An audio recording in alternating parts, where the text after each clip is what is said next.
Hello again, viewers, and welcome back to the channel. Today we have a candid and cautionary tale from our subscriber Todd from Canada about his experiences navigating a relationship with a Thai woman. Todd starts his story with a stark warning. It's easy to become delusional with Thai women. Despite his own intelligence and success, he found himself in a situation that ultimately led to disappointment. Initially, Todd experienced a lot of fun and adventure with Nut, whom he met in Singapore. Their relationship seemed like a dream come true, filled with experiences his wife back home wouldn't share. However, as their relationship progressed to Bangkok, the dynamic shifted, and Todd began to realize the significant financial expectations from Nut and her family. What started as an exciting escape slowly morphed into feeling like a human ATM, with his desires for the trip taking a backseat to endless spending and family obligations. Todd's story is a revealing look at the complexities of intercultural relationships and the potential pitfalls of financial imbalances. He shares his journey of realization, the moments of frustration and disappointment, and the ultimate decision to break free from what he describes as codependency. Get ready for an honest and eye-opening account that offers valuable insights for anyone considering or in a relationship in Thailand. Let's hear Todd's story. It is easy to become delusional with Thai women. I have a master's degree in engineering and have a great job with an international company. I thought I was smart enough, but I ended up in an unhappy situation. I have been married and still am married for 15 years. Thankful I am back to reality. Nut knew this the first day I met her. She even said she would be happy to be my second wife at one point, as long as she could see me once a year. I did have fun for a while. That was what my previous stories were about. I had never had so much adventure and fun in my life before. The first 2 years were great. I met Nut in Singapore. Of course it was in a bar. I was there on business when I met Nut. I would visit Singapore on business once or twice a year for 2 weeks at a time. Nut would fly from Bangkok to Singapore to meet me every time. On my weekends off, we would visit some places near Singapore like Kuala Lumpur, Bintan, or Phuket. While in Singapore, we would go out for drinks and listen to live music, have a nice dinner, see a movie, and go for walks along the river in the evening. It seemed like a dream come true. All the things I wanted to enjoy with a girlfriend that my wife would not do with me. Like most men who come to Thailand whose wives or ex-wives had forgotten about them, I was in search of relief, a chance to feel alive again, or at least feel some happiness. I had wanted to be happy and enjoy life so badly, I began thinking someday Nut will be all the things I had dreamed of. I even wished I could be with her all the time. Looking back, the situation in Singapore with Nut was very isolated. First, it was a few weeks of the year. Second, money was no option because my company was paying my expenses. I just had to take care of Nut's fees and presents, and she always told me to give her what I wanted to give her. I treated her fairly and well. Life was easy, it was exotic, and it was an adventure. It was not reality. The last 2 times I visited Nut were in Bangkok at her own home, a small duplex. She lived alone with her 10-year-old son. Nut had been married before. However, her husband, a policeman, left for another woman. Most of her neighbors are family members. When I started visiting her in Bangkok was when things started to change, or at least I was introduced to a segment of Thai culture. Most of Nut's cousins and sisters had Farang boyfriends. Nut reminded me many times of all the things the other boyfriends did and were going to do for her sisters, cousins, and her parents financially, and the presents given. I thought, good for them. The boyfriend that was spending the most money, which Nut, it seemed now, was trying to aspire to, was one of her cousin's boyfriends. He was an architect. He is almost 60 years old. I am 40. His girlfriend is 30, and he is close to retirement. He is divorced, and his children are grown up. Finally, he was planning on retiring in Thailand. Her cousin is basically his wife. I could see there was much more interest for him in Thailand than I had. I am married and spending what little money I have saved for a year on trying to enjoy myself. I even told Not what she really needs is a single man who has a lot of extra money. Thankfully, I always had a way out with my marriage. There seemed to be a disconnect about money with Not. She began to act like I had an endless supply. I began feeling like a human ATM. I even explained to her the first time I visited her in Bangkok. The next time I come, we need to make a budget. I told her, you are poor and I am not rich, so we need to spend money wisely. She would never talk about expenses until after things were bought or she wanted the money. It just became a daily stream of bills. I thought, if you are poor, spending should be planned very carefully. I guess if it is not your money you are spending, why care? As soon as I arrived at her house on the second visit, she handed me a bill for some repairs on her house, which I paid. I also had just sent her money a few months before for a new patio, roof, and an internet connection for a year.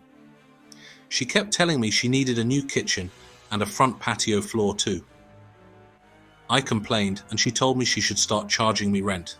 I said it would be cheaper to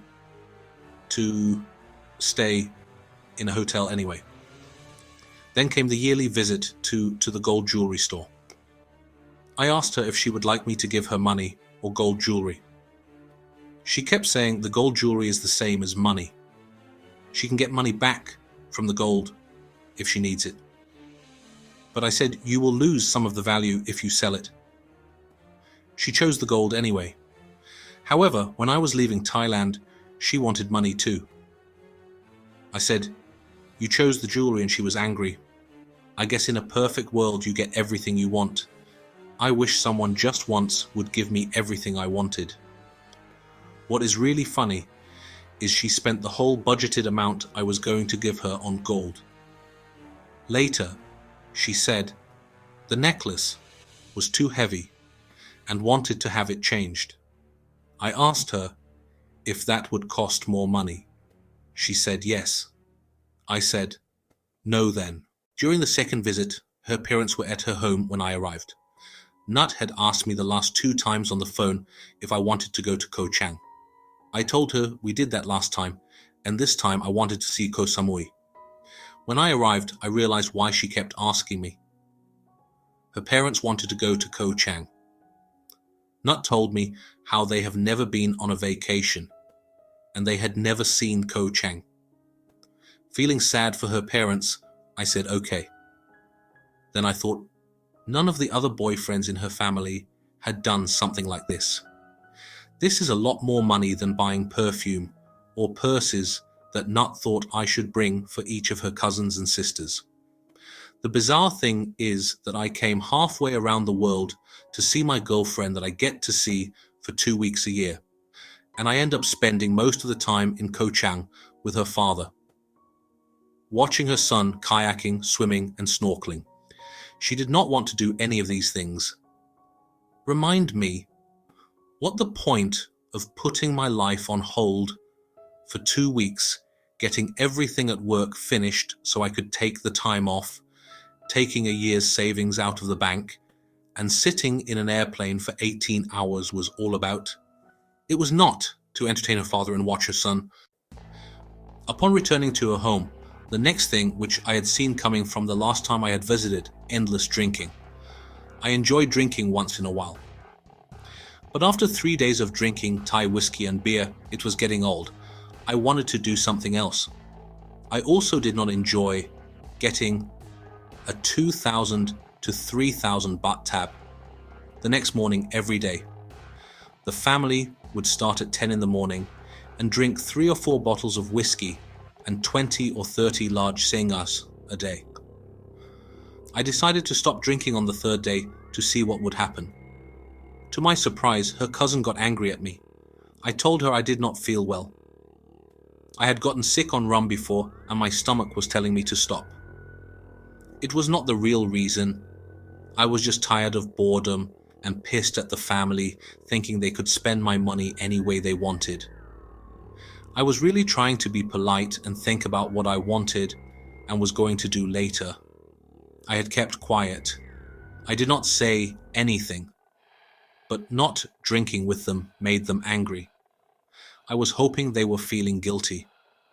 But then her cousin said to leave if I am not going to drink and be happy. I thought to myself, it is not a requirement that I be happy when I am not.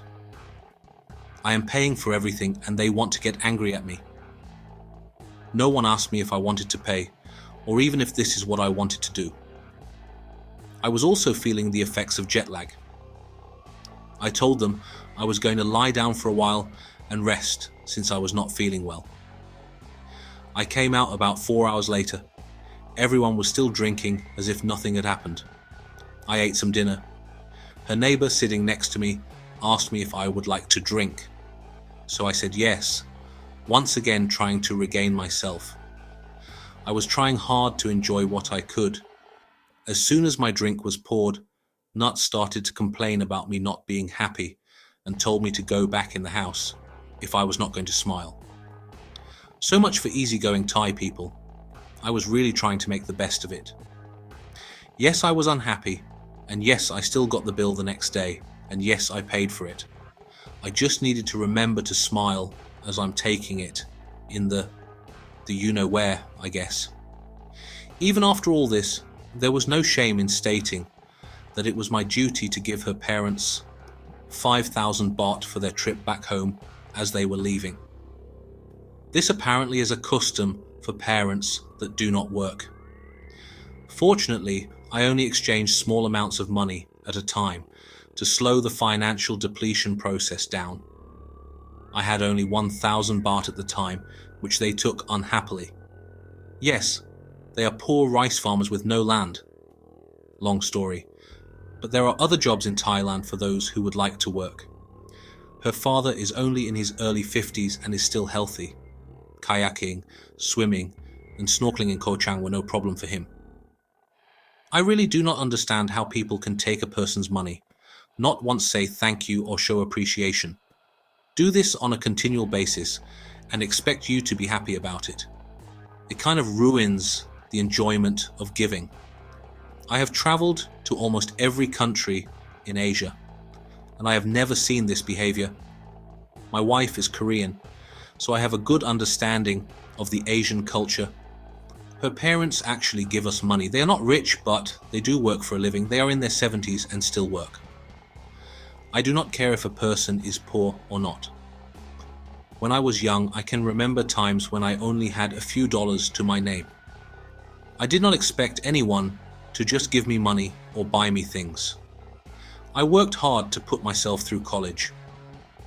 If you are poor, don't be blowing money on drinking and things you can't afford. Save the money and build a future. The little mini-mart next door to Nut's house is where they were getting the drinking supplies and was owned by her cousin. I did not realize it until this trip, but they were making a profit off me too, since they were charging me the same price as the hotel in Koh Chang charged for a beer, even though I was buying several cases of beer a day. I should have gotten some discount off retail. Another neighbor was making a profit as my taxi driver to and from the airport. If I take a regular taxi, it costs 600 baht. Nut's neighbor would charge 600 too. Only he did not have to pay for the car and gas, even though they would use the car I rented for their own use when I was gone and run the gas out. What a deal. Another area which Nut needed money was to start a business. I had given Nut a large sum of money last year to buy a business. She did not do it because she felt it was not safe due to the situation with the Thai government. At the time I thought that was wise. But it seems like Thailand has always been in disarray anyway. However, This year, she wanted to upgrade her plans and wanted twice the money more for a better business. I told her I do not have the money. Then she said I could take a loan and she would pay me back. I told her I have never seen a Thai woman return money in my life. I do not care how honest you may think a Thai woman is, do not loan her money. It is not part of the culture for a person less wealthy to give money to a wealthier person. Therefore, they will not feel it their responsibility to return the money. I thought she should start small like most people have to and build up. But she would not let go of this idea, and it made the rest of my one time of year enjoyment stressful. I should have just left after the first week. I thought maybe if she gets away from her family, she would return to the woman I had known in Singapore. After all the delays and wasted time drinking, I ended up with 2 days in Koh Samui, which was my original interest. I went swimming and walking on the beach by myself. I did not have the money to do anything else that I had dreamed for a year about doing. My plan was to go exploring the other smaller islands, sailing, jet skiing, dancing at a club, and riding a motorcycle and touring the island. Nut had already taken care of my budget by then, and I was now using my credit cards. Except for food and hotel, I did not spend any money on myself during my visit to Thailand. I watched other couples on the beach enjoying their time together. I wondered why Nut wouldn't at least sit on the beach and be with me while I swim, even if she did not want to swim. She spent most of the time in the hotel room, reading a book or watching TV. When we were together, it was driving around the island in search of another shopping mall to buy more things. I thought to myself, why would I fly halfway around the world again to take someone on a shopping spree, hand out money, and supply a whole family with alcohol? I would have more fun and spend 1/4 of the money by myself. Many of her cousins have liver damage. One cousin was recently taken to hospital for liver failure. The wonderful life of the bar girl, earning a lifestyle while drinking to make Farangs happy. There is a lot more of the same thing I could talk about. I just covered some. The one other thing that blew me away was Nut's cousin, upon arriving at Nut's house, asking me, "Where is my red purse and bottle of wine?" She expected me to bring her presents too. I did bring a few bottles of wine to share as gifts and 5 pounds of chocolate for the children in the neighbourhood. Her cousin demanded her own bottle of wine as a gift, which Nut and I made a special trip to the shopping centre to buy. Nut had told me earlier, upon presenting the wine and chocolate as gifts to her, that it was not enough. I was thinking a thank you would have been nice. Not only that, I should have bought it at the duty-free store in the airport. I did buy wine at the duty-free store in the airport last year. It is more expensive for the same thing. Also, the rule is only 1 bottle duty-free anyway. For poor people, they sure do have a strange sense of value. If you are poor, why care about superficial wine bought in a damn airport? I brought good quality California and Oregon wines that I drink at home. For God's sake, they drink cheap Thai whiskey and don't seem to mind. Nut should just say thank you and shut up. This trip was like the lights in the bar got turned on. You know how the women in a dark bar always look better than when the lights are turned on? It is like that. Once the glamour of Singapore, a modern city, and the lack of quality sex, what seemed beautiful became a wasteland. We used to have lovemaking like I had always dreamed for hours. I remember a number of times after an afternoon of lovemaking, I started getting dressed to go out for dinner, and still not dressed with a sad look on her face. Then I realized she wanted another round. Of course, I was happy to be at her service. But this last trip, it became routine and boring. We had to be quiet because her family was in the next room. She became lazy. I thought, for the amount of money she was asking for now, she should have made my visit a dream, and should have spent more time with me as a sweet girlfriend. Instead, she became irritable and complained constantly. I must have seemed easy on the last visit, and there was no more need to hide reality anymore. It seems the culture of a poor Thai bar girl is as follows. The girl deserves the lifestyle that they aspire to because you love them. They become your responsibility. Not only that, their family becomes your responsibility. I do not mind helping people, but I do believe people need to try to do something and be appreciative. I do not believe in welfare. The bar girls seem to think that Farangs are their welfare system that they deserve. Probably the non-bar girl women in Thailand are better.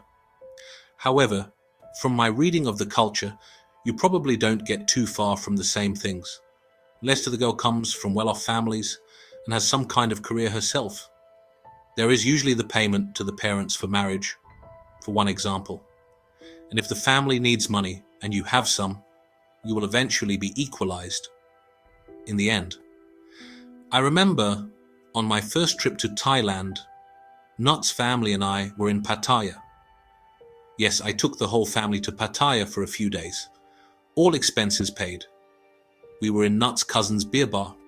Yes, running up a tab, 6,000 baht for the benefit of Nut's cousin's business. Another 4,000 baht at another friend's bar the next day. Anyway, back to the point. At Nut's cousin's bar, I remember a man from Sweden that was warning me about Thai women even as Nut sat next to me. He had been married to a Thai woman before and now is divorced with 2 children. He now comes to Thailand every year to see his children.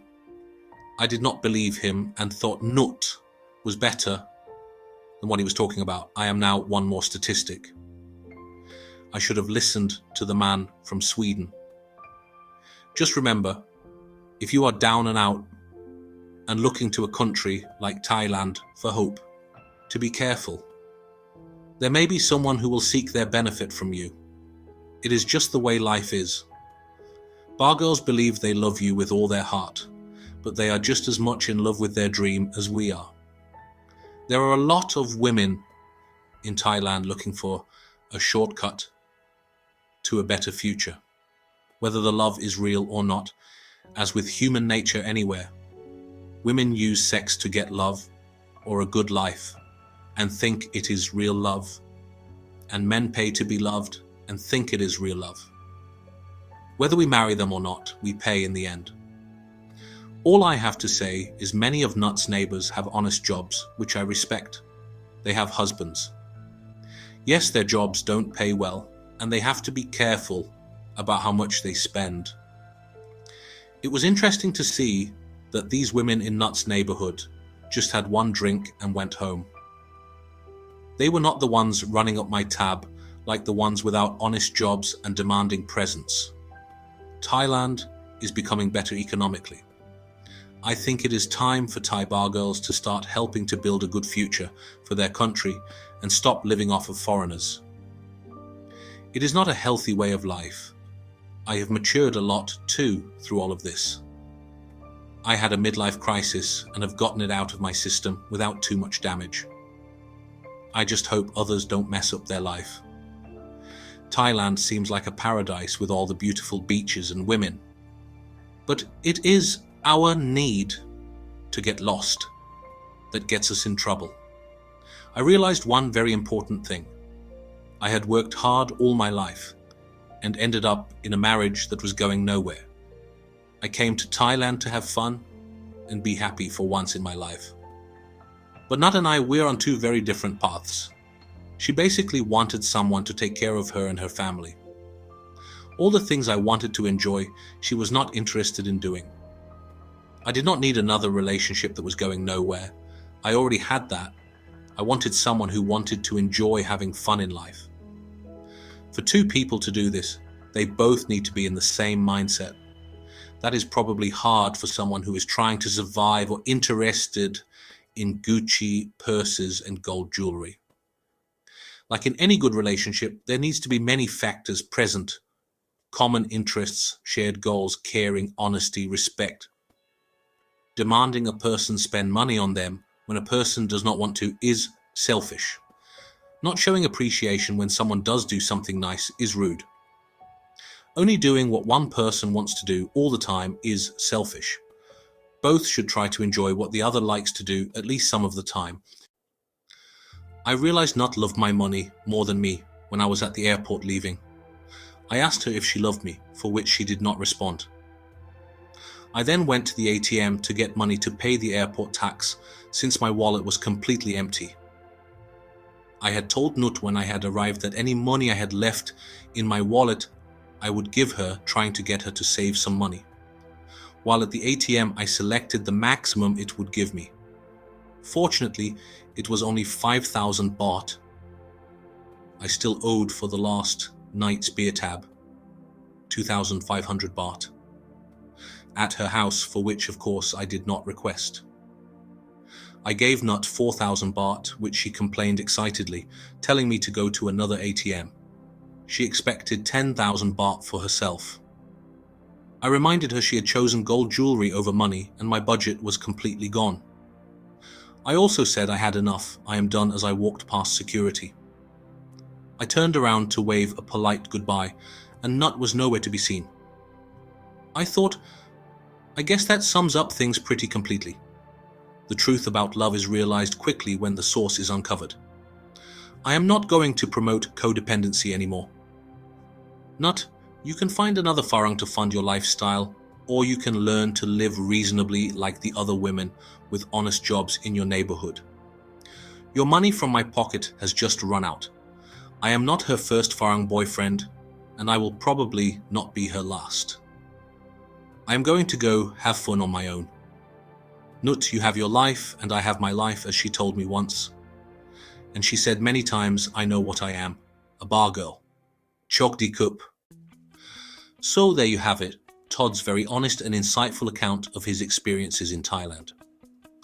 His story serves as a stark reminder about the importance of clear expectations, mutual respect and shared goals in any relationship, especially across cultures. Todd's journey from initial excitement to the eventual realization of a financial imbalance and a lack of shared interests is a valuable lesson for anyone navigating international relationships. His final takeaway about the need for common ground, honesty, and respect really underscores the core elements of a healthy partnership. What are your thoughts on Todd's story? Have you ever experienced similar challenges or had to reevaluate your expectations in a relationship? Share your insights and experiences in the comments below. We're always keen to hear your perspectives. If you found Todd's story thought-provoking and perhaps even relatable, please give this video a thumbs up. And if you appreciate these kinds of candid and personal stories from our subscribers, don't forget to subscribe to the channel and hit that notification bell so you don't miss our next video. Thanks for watching, and we'll see you in the next one.